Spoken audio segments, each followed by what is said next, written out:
And when we start talking about other people choosing our heroes or us being so deprived of certain things that anybody making money is a hero. Yeah. And we will support. Look at the rappers. Most of the toxicity that comes out of the rappers' music today should not be celebrated. But we have been conditioned to celebrate our own demise.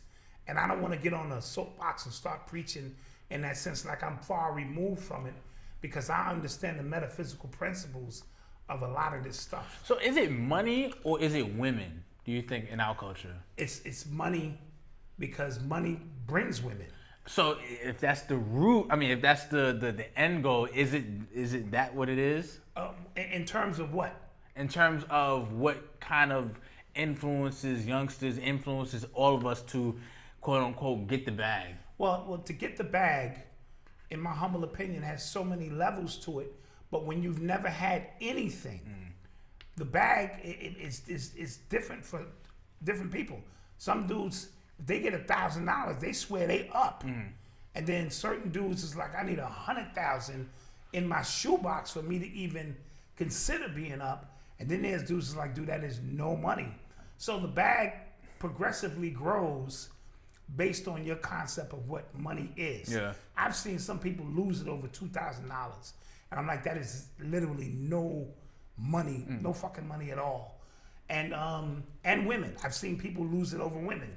Like niggas get around girls and get different. You be like, damn, son. Jesus. So women and money are always gonna be your telltales to get into the character of an individual. Those who master the women and master the money and your integrity, that places you in a different realm of existence. Yeah. But you pretty much got to go through a lot of shit to get there. Yeah, I've always. You got to knock down a bunch of shorties and lose a whole bunch of money and shit along the way before you go, yeah, I think I've mastered this. Yeah, that's one of the things that I've always questioned because of like rap, especially like young rappers now, right? I watched a video on YouTube about the Bronx drill scene now. Okay. Right? Yeah. There's a Bronx drill scene, which is just mirroring Chicago, mirroring Brooklyn, mirroring the UK on how violent they are now. And just so like I'm doing this stuff just so I can rap about it. You know what I'm saying? Right. And they're doing all this stuff, and common sense tells you got maybe a year to live it up like that. Maybe 2. Yeah. You know, and these are young dudes, 15, 16, 17-year-olds, and they are willing to go out or willing to go to jail just for 6 months to live like that. And it blows my mind. Isn't it bizarre? Yeah.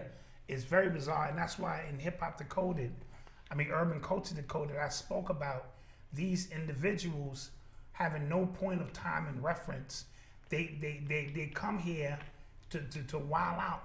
They know they have a short time here, and they're here to get it on.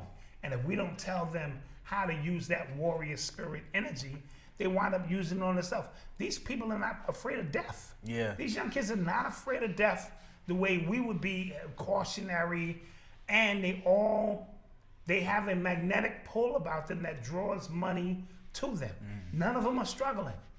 And I think deep down inside, those of us who live a structured life, work a 9 to 5, we envy them. And I wrote about that too, because they're daredevils. They're willing to go out and risk it all, and we're not.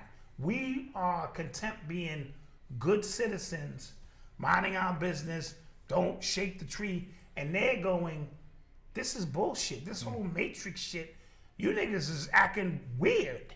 So when they look at their parents working 35 years at the rubber plant, you know, waiting for a watch to, retirement.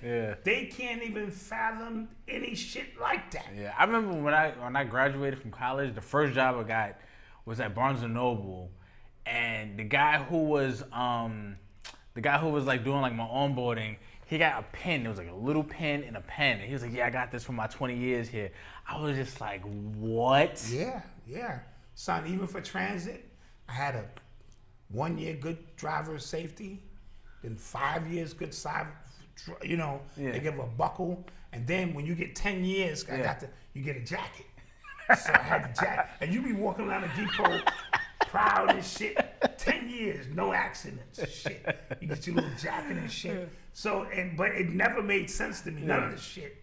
But that's the way it is. So these young people are saying, wait a fucking minute here.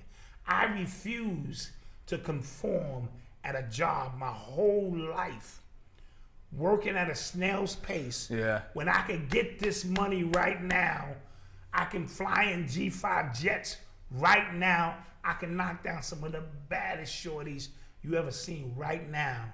I can clap a few niggas right now and deal with the consequences. I'm only going back from that which I came.